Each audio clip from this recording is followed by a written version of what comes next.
आप जब काम करते हो तो काम का तरीका और टाइप जो अलग होगा उसके हिसाब से आपके अलग अलग मुश्किलें आ सकती है, आपको स्ट्रगल करना पड़ सकता है। अगर आप इंफ्रास्ट्रक्चर में काम कर रहे हो कि जैसे रोड डेवलपमेंट है या डैम्स है, तो नॉर्मली वो थोड़ा गांव से बाहर या गांव में रहेगा, तो वहाँ आपको जाने के लिए सुविधा नहीं रहेगी या आपको वहाँ ही रहना पड़ेगा साइट पे। वहाँ शायद आपको फैसिलिटीज़ नहीं होंगी, जैसे कि रोज़ का खाना लाने के लिए थोड़ा दूरी से लाना पड़ेगा। लेकिन जो कंपनी वहाँ काम लेती है वो सुविधा थोड़ी कर लेती है, लेकिन थोड़ी दिक्कत हो सकती है। ऐसा नहीं है कि आप जो इंडस्ट्री में चालू कर दोगे तो सब फैसिलिटी आपको मिलेगा। आप इंफ्रास्ट्रक्चर में काम कर रहे हो, रोड डेवलपमेंट, डैम में, तो आपको धूप में काम करना पड़ेगा, बारिश में काम करना पड़ सकता है। आपका जो बर्ताव है काम के टाइम वो भी अच्छा रखना ज़रूरी है। जैसे कि आपके जितने भी कलीग हैं, आपके साथ जितने इलेक्ट्रिशियन समझो काम कर रहे हैं, तो एक दूसरे के साथ समन्वय के साथ काम करना चाहिए। जो टीम वर्क कहा जाता है वो टीम वर्क होना चाहिए। उसके साथ आपको जो काम बोला जा रहा है वो अच्छी तरह से करना चाहिए, वो टाइम पे करना चाहिए। आपके जो सीनियर्स है, सुपरवाइज़र रहे या इंजीनियर रहे या कोई हेड है, तो उसके साथ आपका बर्ताव अच्छा होना चाहिए। अगर आप प्रोजेक्ट में करोगे तो आपको रहने के लिए सुविधा मिल सकती है।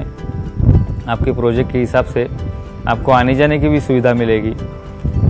अगर प्रोडक्शन में काम कर रहे हो तो आपको बस आने के लिए मिलेगी, कैंटीन फैसिलिटी रहती है। प्रोडक्शन में अगर रहोगे तो पीएफ मिलेगा, प्रोविडेंट फंड होगा। अगर आपका सैलरी लो है तो ईएसआई होगा, इंश्योरेंस मिलेगा। कई कंपनी में एक्सीडेंटल इंश्योरेंस होता है, कई कंपनी में आपको मेडिकल इंश्योरेंस, मेडिक्लेम जो बोलते हैं, अगर बीमार हो गए और हॉस्पिटलाइज करना पड़ेगा तो आपको चिंता करने की ज़रूरत नहीं होगी। तो उसका जो खर्चा है आपके मेडिक्लेम पॉलिसी के द्वारा हो सकता है। उसके साथ आपको फैसिलिटी मिलेगा, हॉलीडेज़ मिलेगा, जो नॉर्मली संडे हॉलीडेज़ है। उसके साथ आपके जो नेशनल डेज है उसके लिए छुट्टी मिलेगी। ये जैसे कि नॉर्मल फैसिलिटीज़ जो है वो आपको मिल सकती है। ड्राइंग्स जो आएंगे उसमें वो हिंदी में या मराठी में छपके नहीं आते, वो अंग्रेजी में लिखा होगा। कम से कम आपको पढ़ना तो आना चाहिए, ड्राइंग पढ़ना आना चाहिए। क्यों? अगर आपको अंग्रेजी आ ही नहीं रहा है तो आपको मालूम ही नहीं पड़ेगा कि उसमें क्या लिखा है, वो क्या शब्द है, क्या अर्थ है उसका। अगर आपने थोड़ा भी पढ़ाई किया, अंग्रेजी आपको आ रहा है, तो मालूम पड़ेगा कि मुझे ये करना है या इसका नाम ये है, ये इसके लिए यूज़ करना है, ये कौन सा टाइप है, वो आपको अगर अंग्रेजी थोड़ा भी आता है पढ़ना तो मालूम पड़ेगा।